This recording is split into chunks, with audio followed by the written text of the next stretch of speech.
everyone, I hope you have been entertained so far. I know we have Unicorns of Love Sexy Edition on the verge of a first ever EMEA championship here. Of course, they've still got to win one more game, but Alex, to be honest, they have been superb so far. They have, and they're looking for kind of a bit of magic in themselves. Third time's the charm. That's a pretty old one for that one. But older than that is a win streak, which has lasted for a very long time for these guys, right? I mean, they've now, what, 7 splits in a row. Such a long streak of excellence. And pre-show as well, this is a team which has really tried hard to get to this point. They've improved over years. And even someone like Sheepy in the back room, I know he doesn't always think highly of his own achievements. He thinks he's a bit of an imposter. But if he's an imposter, who belongs? This team is ready to take an incredibly prestigious title in this region. I think the bigger question right here is Wildcats have lost on blue side, they've lost on red side, and usually when you lose on both sides, you're like, what the heck is going wrong? How can we fix this? I think one thing to keep in mind right here, you do have blue side, which means you might end up getting counter-baked on the likes of the support, but Parus, I feel, has been so pivotal to the Wildcats' success. Get him on a roamer, I don't care if it's called Thresh, if it's called Nautilus, if it's called Blitzcrank, anything that can set up together with a very strong mid-jungle duo. And so far, because Jace has been banned over on red side, when Unicorns have been on red side, things like either the Maokai, the Vi, or the Setsuane would be up and available. But this time, by banning away the Maokai, they can let them take the Vi. It wasn't a big of a deal when they did last game. Yeah, and I think perhaps Wildcats. Maybe it's time to pull off a Xayah? Well, yeah, and Wildcats also ban away that Lee Sin. One of those big answers into the Vi, or at least it was last game. Instead, they first picked the Xayah, lost for the first time for Braum in game 1. The Vi still available though. Does that mean Peach looks to pick it up here? Jinx available and would be an obvious answer into the Xayah.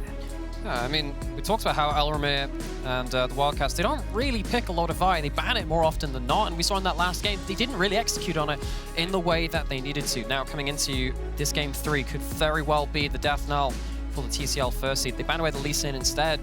But it's not like Peach is bad on something like the Vi either, and it gives you a chance to have mask play on something which is, again, very front-footed, allows them to push in. You played it. The thing about a player like Mask is that it doesn't matter which lane match you put him into, he does really well with it. If you know he's going to win lane anyway, having something that thrives with that. Kind of interesting in a Galio, maybe? He's pretty good at that pick. He's pretty good at that pick. The thing with Vi is, Vi strives at playing with a champion that likes to dive in deep with her, and Galio is just so easy to do that. But I think, okay, Cassandra has been a bait, but in Venour's hand, the champion just looks easy. Exactly what I wanted to talk about. That game 1 where we said, I'm not sure about this Cassandra. Venour proved it pretty convincingly wrong. But red side blind pick top lane into destroy? Yeah, that's bold. Does leave potentially things like a last pick available for support, which has become increasingly popular.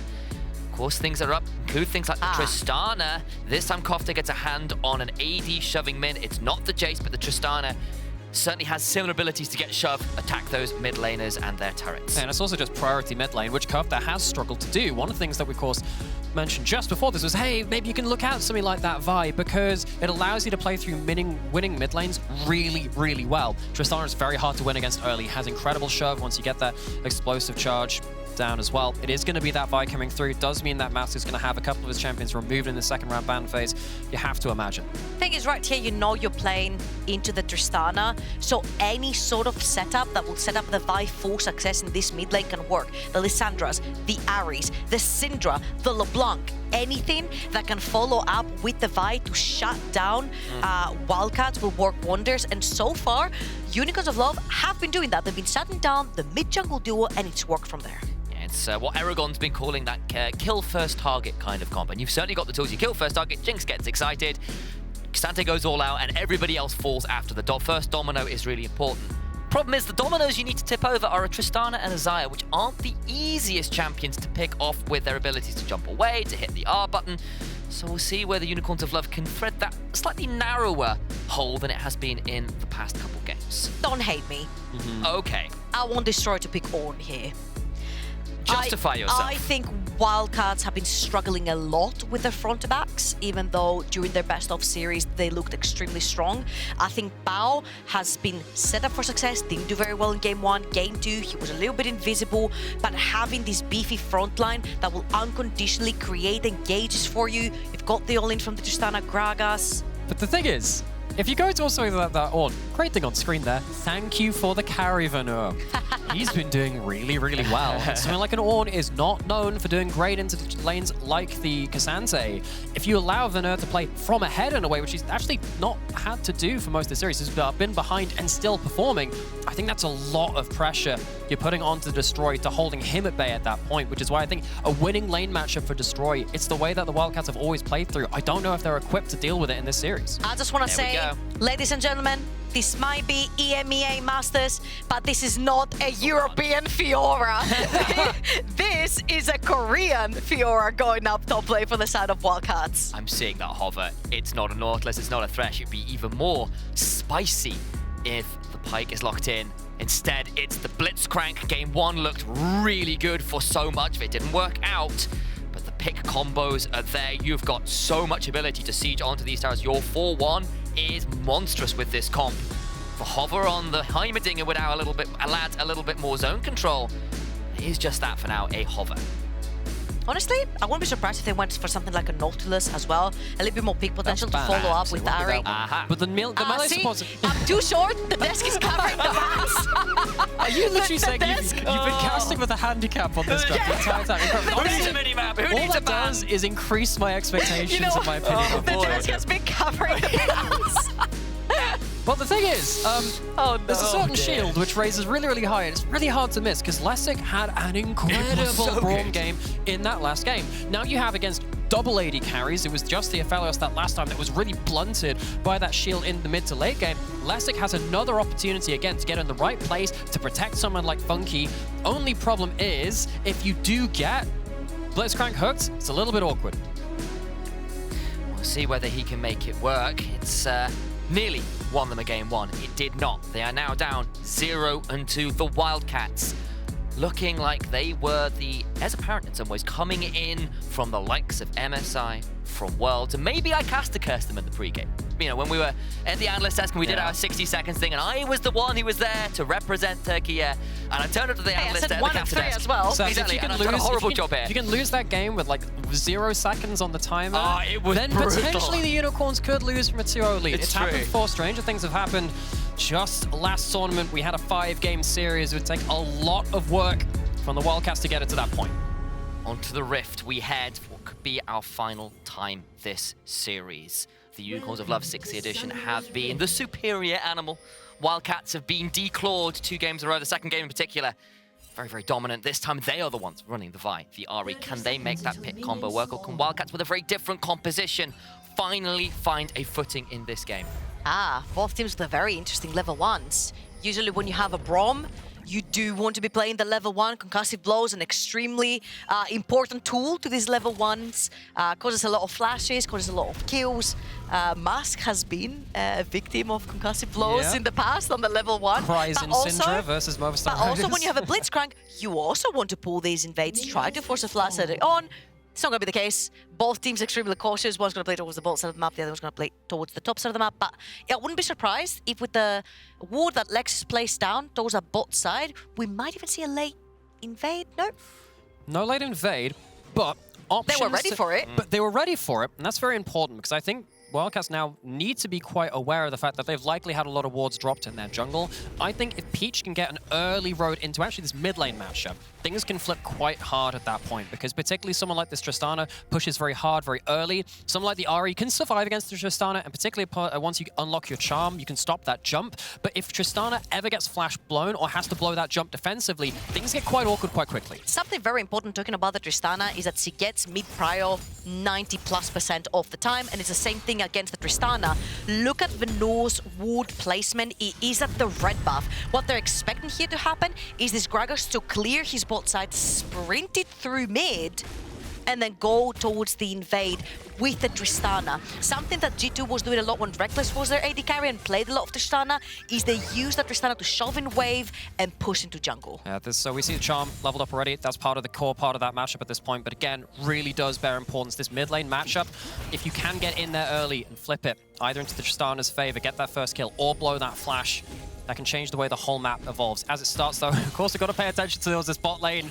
Bot lane has been such a flavor of the meta. There were a couple wards in from Unicorns, so they should know where Elramir is. Peach is hit with a flash in, and already Funky has to flash on out, but he'll stay fine. No, the hook afterwards, all goes up, keep you alive just about. Surely first blood does go down, but now the turnaround damage begins to come flying. Bow on the wrong side, going towards tower, flashing away, does get another, and it's absolute madness in the bot lane, but it's the Wildcats that come out on top, 1-0-1 for Bow. Oh, and they need that early game so bad. Getting these kills onto their Xayah, the call there as well.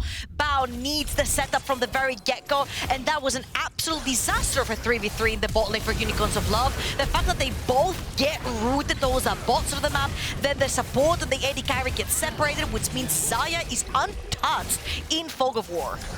Parus on hook champs just hits different. Flash, power fist, onto the rocket grab. There was nowhere for the side of that Jinx to go. So well played, and you can already see the difference in confidence, in playmaking from Parus, who's such a key component in how dominant their bot lane can be. Yeah, it's a bit of an awkward replay because Funky maybe could have flashed behind minions, behind a champion, but when everything happens so quickly, it's those inches and those momentary angles of attack can sometimes get messed up. And despite us all talking about, hey, what could happen over this mid lane matchup? Doesn't Kofte have priority? It's just bot lane again. As it stands, we did see some pretty heavy trades while that bot lane play was happening. No chance of a teleport towards that bot side from either member. Cavs got the spellbook again coming out from Mask. Does mean that, again, we can maybe have something like that first fight of the game coming out to an Ignite being quite important for them. But the first fight of the game's already happened, bot. They couldn't influence that.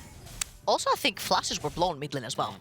Oh yeah, there was a flash at least from Kofte who's gone down. I wonder whether there was one of those charms from a W that got interrupted that rocket jump. Very important. Well, I see Peach's flash at the same time as Kofte's, so I'm gonna assume a wild Vi appeared towards that mid lane. Got a lot of rockets this game. But it's very important, because due to that Tristana wanting that priority to give it to the Gragas, you're also very vulnerable.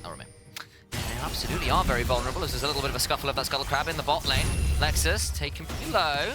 Wrong end of another one of those rocket grabs, but stays alive for now. Door went up. Now Elramir is about to face check. Peach will get the Q in, and now Parus warding off any potential contest, and now it will be a 1v3 in the river briefly, but the rockets begin to fly. Tristana. There's the ward, the hop forward, throws down the Winter Spite, looking to get those concussive blows up. Going forwards onto Bow. The feathers start flying. Parus will go down, but it's already a trade back. Now Funky going the wrong way, has got an explosive charge on his head. Tick, tick, boom. Tristana picks up a kill in the bot lane. And this time, the mid lane matchup comes into fruition. Pretty much this entire series, we have seen Mask get prio early. That's not the case in this one. Kofte on AD mids, like Jace, like this Tristana, has typically, throughout this tournament, gotten out of lane first. Very important in this series. It adds the extra difference. We were talking about earlier, a lot of people have their flashes blown. Because of that, this fight gets very, very close on a number of edges. I'm going to take this one briefly, as we were about to give it to Georgia, and unfortunately, she coughed. It happens occasionally. One thing with this Kofte, he sits here, keeping things sizzly on that one again. He just gets into the play, and just that extra hop makes all the difference. And I feel like having Tristana that's third early game will open so many opportunities for you. Again, the mid-jungle duo is so important for both teams, and if you look at the stats right now, 2-0-2 for Elramir, 100% kill participation, 1-0 for this Tristana, 300 gold ahead for mid, 700 gold ahead for the Gragas as well. That mid-jungle duo, you get a pick, that Tristana can snowball really fast. And you know what is also really good at doing? Taking towers. You know, this is now 2 games in a row where the Vi has kind of come out a little bit worse for wear in the early game. And when we talk about bait picks, maybe the Vi, despite it being banned so much, maybe that was the bait all along. But that's the great thing about tournament metas and series metas. When Vi has become such a factor for such a long time, it kind of becomes assumed that it's going to stay strong. Rarely is that the case. We've had tournaments, you know, Worlds, MSIs, the likes of that before. Remember that Worlds where a Mumu support was all the rage, and Silas jungle, and it was like, oh my god, all these things are so crazy. They don't always stay that way through the whole tournament, and now we're seeing that the Vi can be competed with in some areas. It's also the opposite. A lot of teams scream and Vi is permabanned. You play officials, Vi is permabanned. The teams don't practice Vi anymore because it's most likely gonna be 97% ban rate casted in back in season 4. Exactly. So it's like when the champion is finally up and available, it's like, so how did we play macro with this again? Back when LeBlanc had silence on cue, Cast and LeBlanc were never available for a good reason.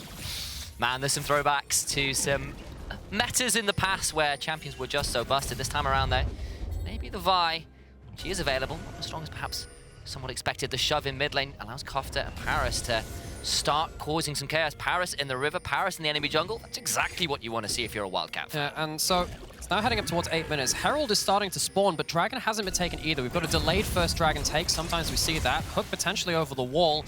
Vision in the enemy jungle. Unicorns need to be careful. Flash! Rocket grab! That's gonna be no way out for Peach! Taken straight from a tree, it's low-hanging fruit for Wildcats. This Gragas is level 6. You have no business trying to fight or even entering your jungle knowing the Blitzcrank is around. But there's one level deficit between the junglers right here. Peach does not have the R button to pin someone down for the follow-up. Therefore, you lose your life, you lose the trade in your jungle, you lose your jungle, popped. and you might lose your bot lane. Here comes Elramir. That is Gragas' Squire looking up to open up a new location in the bot side. It's an aggressive takeover. Ooh. Cask afterwards is a party indeed. Another kill in the bot lane.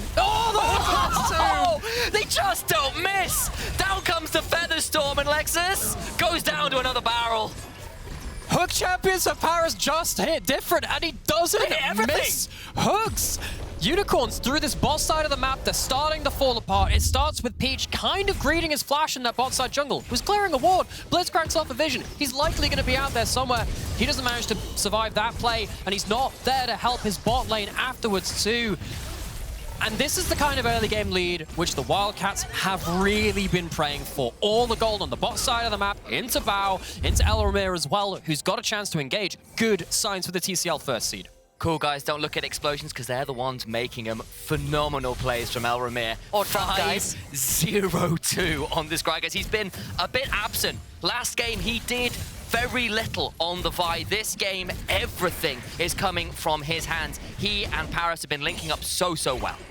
He heard it was the Peach show last game, and he took it personally. Yes. Because his Gragas, indeed, is looking very good initialize. He's been playing around this Tristana. Again, mid is just the root of all evil, or goodness, if you will. The fact that Kofte, like in game 1, was able to shut down together with Elramir Mask.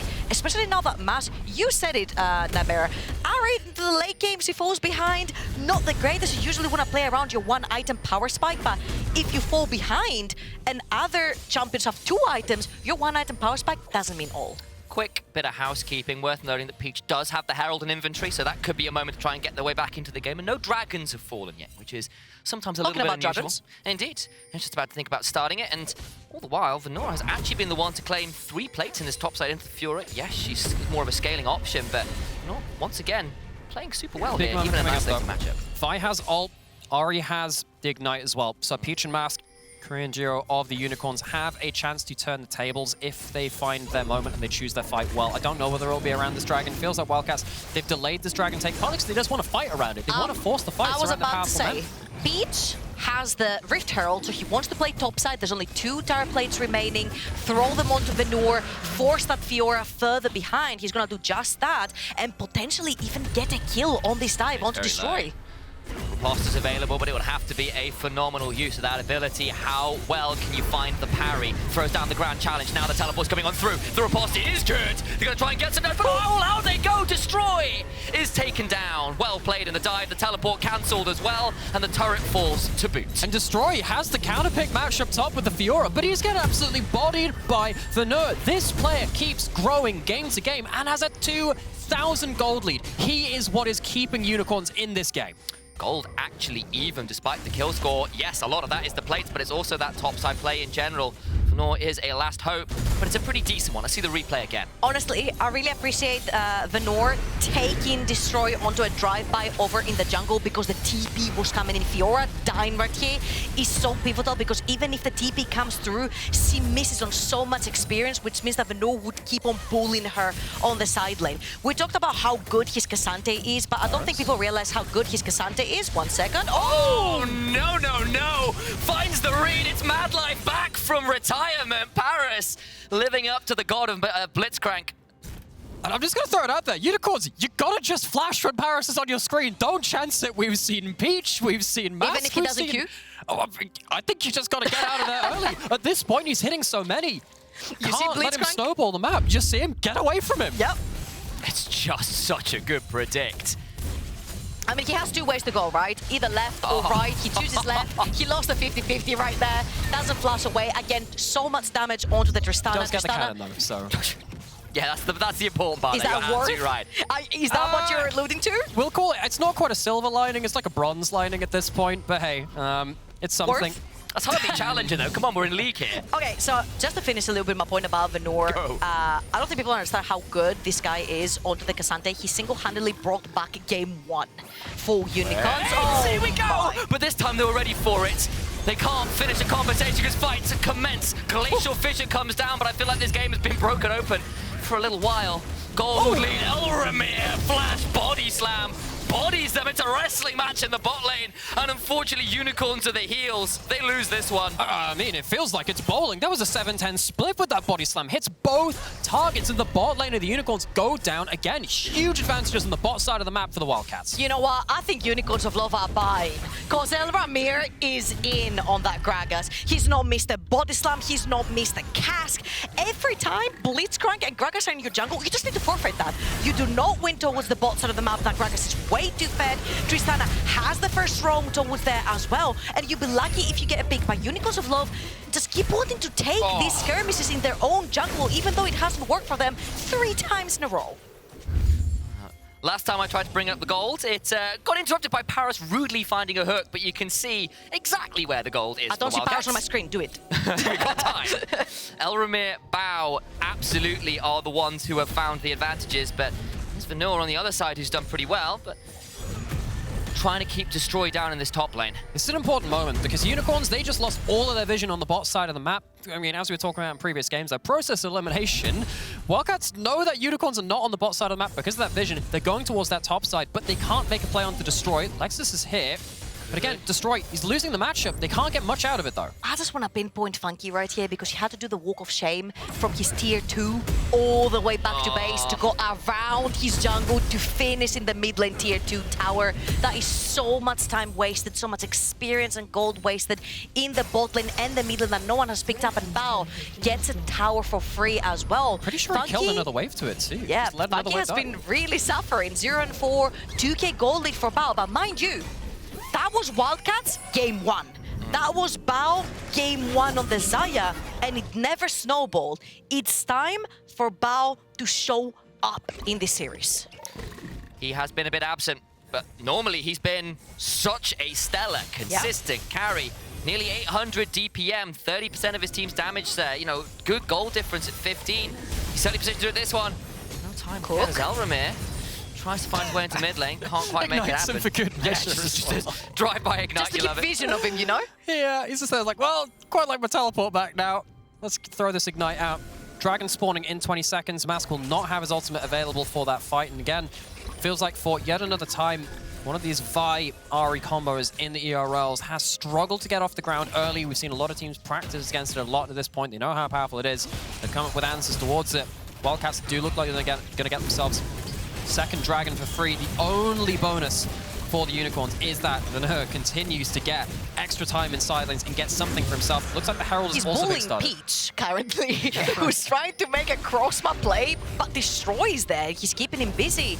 And this might allow time for Wildcats to go towards top side of the map. Venour can start punishing Destroyers there in a very tricky position. I don't think you wanted that many people to come and absolutely body you. Still lose on the Herald though. Elramir takes the leash. We'll try and find the cast, but it's not that effective. In they go. It's a massive use of the ultimate. Lexus does fall. The ignite's onto the Tristana, Kofte falls. The feathers begin to fly though. Peach so low finally goes down. Bao has to flash on out, and in the end, it's a pretty even trade of carries. 3-4 for Wildcats, 2 on the side of Unicorns, but the eye doesn't go to anyone. I feel like the communication was a little bit off for Wildcats right there, because Destroyer was doing a great job at keeping Peach busy around the Herald. But if you look on your minimap, Bao is too busy pushing in that mid lane wave, then they stick around that mid lane a little bit longer. Destroy gets caught by 4 members. The rotation was just not quick enough to support their top laner. And why did he have to queue forwards? Felt like he could just hang back, just get vision, be a battle ward. Goes in way too far. And that opens up Unicorns to keep following. See that Kofte tries to jump back, drag the Vi out of position, but all it does is put Vi into a good position. At least it's in a choke point. At least Bao gets damage down. This Xayah, with all of that gold fed towards him, gets something out of this fight. And of course, with the Herald over as well, you can argue it's still a one fight for Wildcats. I hate to do this, but I want to remind people of Game 1, where we saw great early plays from the Wildcats as the mid and late games rolled on. Those picks stopped coming as easily. The game started to slowly come back towards the Unicorns' favor. Can the Wildcats stabilize? It's only one slight scuffle that goes wrong. You've got a quizzical face on your face now, Mara. What do you spot it? We saw the Herald get stolen because the eye was there. I don't see get any picked up. injuries. It wasn't picked up. Okay, right. That's so I missed the memo. Thanks, everyone. Completely missed that one. Looks like Mascomman missed the memo as well. That's why we're here. Just there, looking to punish. It's a 3v2. Do they still want it? Misses Kofte. Will still throw down the cease and desist, but now in a tricky position. Cask is just short. Tried to get the read on the Q, and everyone gets out alive. This is the one time where they maybe shouldn't have followed the advice, which they do correctly do. They didn't flash first. The mind game goes to Mask for the first time in this game. Nerves of steel. And luckily, Peach and Mask get out alive. Elramir's in the bush. Body slam misses, Q misses, and everyone's out alive. Some ships not quite passing in the night, but deciding it's just, you know, zoning Qs. I think Wildcats need to slow down the pace a little bit. They're actually ahead. They have the 2 dragons, 2.5 minutes until the next one. It's going to be the Cloud Soul, Soul Point for them. They've got a very powerful weapon to take down towers, so just make sure you put down your vision control for the Tristana to shove in these towers. Keep following Kofte around because he's very fed. 2-1 and 3. Gragas 7-0-4. Bundle them up. Create pressure points. Take towers.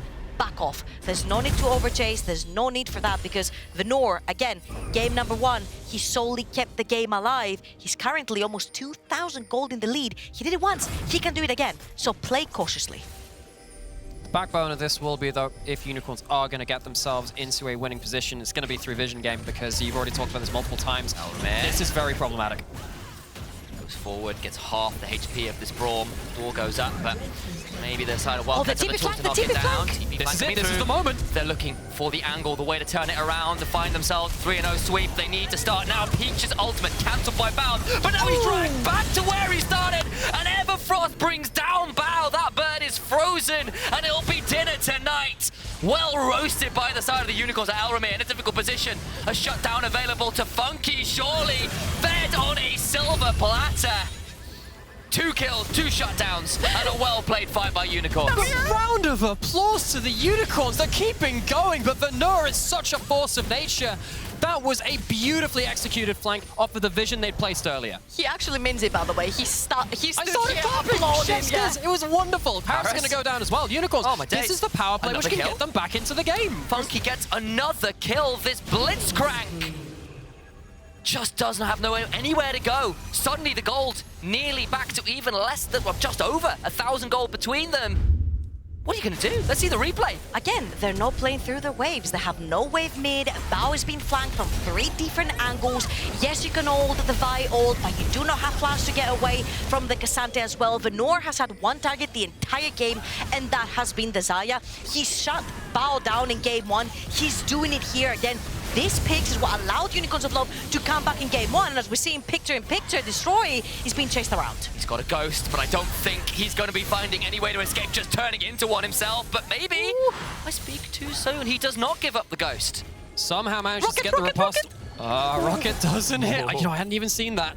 Survives on low enough HP, but now with that said, 2v1 on the bot side, leaves a cross map open on top. There's no teleports. There's no teleports for Unicorns of Love to get anywhere near. The jungler's not around. Spellbook on Max might be enough, but now they're going to come over and fight anyway.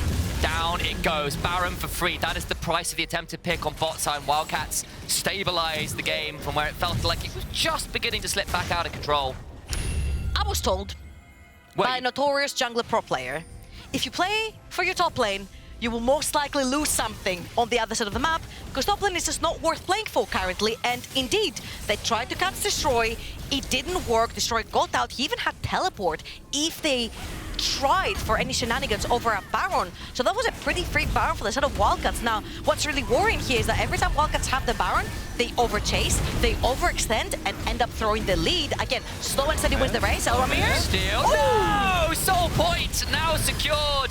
Steal is in. It's been a heist all game long, and they are taking Unicorns for everything they're worth. Destroys in the backline, but I think he's idling for too long. On the other side, though, Mask has to go gold. Has 2 charges of Spirit Rush remaining, but he just rushes straight to an early crave. In goes Peach, forces the ultimate outside of Bao. Kofte also running away. Goes for the Gale Force, pulls the blades right back through, and it's into the hearts of the Unicorns. Bao did not perform in game 1. He was set up, but he's doing it right now. Venour!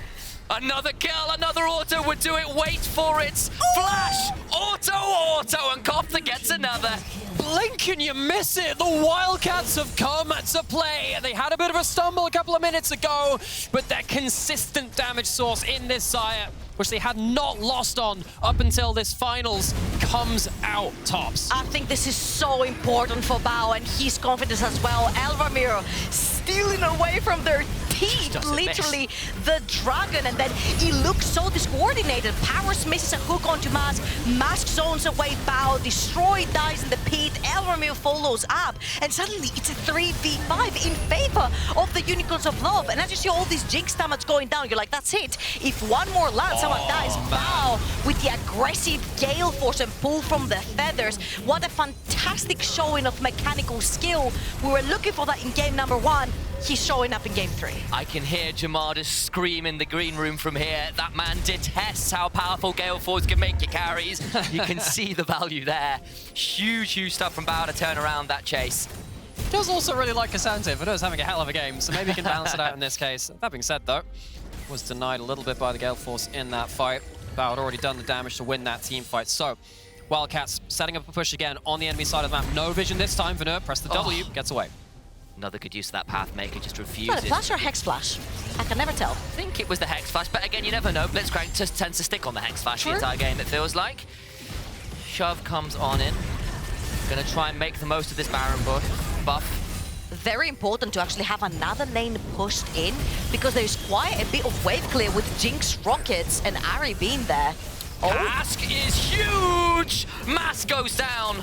Ahri's not there anymore. Nope, doesn't press the Zhonya's, doesn't press the Flash, and Elramir takes another kill participation. This Gragas 7-2 and 5. Elramir again. Typically been a facilitator, typically been someone who kind of mends the cracks of what's happening across the map. This game is creating plenty of those cracks in the spine of the Unicorns. Takes down the mid laner again. We were in some ways expecting after that game 2, after the frustrations of game 1, for Unicorns to come in and put this series to bed, but it always feels like those game 3s are the most dangerous ones of all. Always off things like a reverse sweep, but if you need to start somewhere, you have to start here, and Wildcats doing a great job of just that. Now, of course, this Baron didn't look the most dangerous. It was only one tier 2 going down in the bot lane. But why this is so important is that towards the bottom of the map for Unicorns of Love, they have no other tower remaining. 1 minute and 45 seconds. This is Soul. This is Chemtech Soul for Wildcats. This is their chance to take their first game of the series. And having this Soul on your kid is so important, because it's going to be so difficult for Unicorns of Love to kill anyone with Chemtech or Wildcats. So I feel like really good wave management right here for Wildcats. Pushing that mid, pushing that bot, set down your vision. They're going to take the last outer tower as well. Good stuff right here. That's the other thing about the Baron, right? Because it lasts so long, all of your regular wards, they time out. You don't get to keep up your vision as Unicorns. And how do they come back into this game when they were falling behind? It was Venour that was ahead. Venour got a teleport. Venour used that vision to a great advantage. It's going to be much harder to do that this time. You have some vision laid out in the river right now, but you don't have it on the enemy side of the jungle. Unicorns, they're going to have to work very carefully to put that vision down without getting picked off by Elramir and Parus. He's also done a fantastic job. He was bot lane, leaves the wave, Nosfero's not going to get to the tower, goes mid to put pressure on that tower as well. He has been everywhere. Not only has he been stalling the Fiora, but he's also been pushing in that mid lane wave. 40 seconds until Soul. They have got to find a way to try and contest this to the Unicorns. The last one was stolen away from them. Elramir just body slapped over a wall and took it right under their noses. Heist the Sentry, Destroy. Maybe in danger here. Has to riposte the concussive blows. The Windspike doing a lot of work there. That's not TP. Yeah, they can't finish off that kill, so that'll probably be a TP back in. Venour has that W, so if there was a hook over the wall, would have been fine. So, with resets coming through, Bao gonna get that mid lane priority. Vision still snuffed out in this bot side river. Unicorns, they've been fighting for it, but now with Elramir and Parus on the same screen, it's gonna be very difficult for the Unicorns to find their way into things. Peach is currently unseen. 3 items Funky, but 4 for Bao. Peach behind. It's just going to not happen in time. It goes down, but again, it's Chemtech Soul. It's not the most valuable soul of all time. It's gone down, maybe, just maybe. Peach is still unseen. Being opportunistic. Peach over the wall. It's just been spotted on vision. Great heads-up play from Parus. That vision control spots out the flanking Vi before she can really cause any damage. And now she's in danger. Parus will speed himself up. Find anything as yet. The slowdown afterwards means Parus on the wrong end of a rocket. Into the queue, dangerously under low. Now they're turning around. She gets some damage. Kofte goes golden. Buys time. Vision comes down below. Hook onto the turret for Funky. The Jinx is under tower. Parus finds it all, and Bao triple kill. Mask and Peach must run away, must flex for freedom. But Bao will chase in a quadra kill for the Xayah, hunting for that final oh so delectable 5th. But a pentakill will not be on the cards. Peach being denied the recall, and Wildcats looking to end the game and bring us to a game 4. Absolutely incredible performance from Bao. Find Xayah in a choke point, and this will happen to your team. 34 kills in 28 minutes. Wildcats find their claws in the series. And a first win here, 2-1 in favor of Unicorns, yes, but it's not done yet. TCL will not go quietly into the night. It will not be a 3-game series. We're getting at least one more. And it's in a game which is continuing our bloody streak across this tournament. The most kills on average per game of any EMEA Masters to date. And with these teams continually headbutting over these objectives and finding ways back into games which they have no right to be, I think we're set up for some more blood. Yeah, and I think it has been a huge telltale of you have mid prio, your jungler's going to have fun, your team is going to have fun. You lose that mid lane prio because you lost your flash in the early game, you're not in the correct matchup, your team is going to suffer. And Elramir did wonders with this Gragas, getting that priority from the Tristana mid lane. That Tristana was banned in game 1. They did not allow Kofte his hands on that, and it shows why. Yeah, and you know, for the first time this series, in a lot of ways, it feels like Bao and Elramir were in the game at the same time. Bao was someone we were highlighting coming into the saying, look, maybe he's more consistent than Funky. He's less risky than Funky. This time, for the first time in this series, he's actually lived up to that little bit. Got a lot of damage down alongside that Gragas, who did phenomenal work. But unfortunately for us, that means we've got to go to a quick break. And when we come back, we'll be looking at a game 4. It's not over yet, so that means you all have to stick around. See you in a few.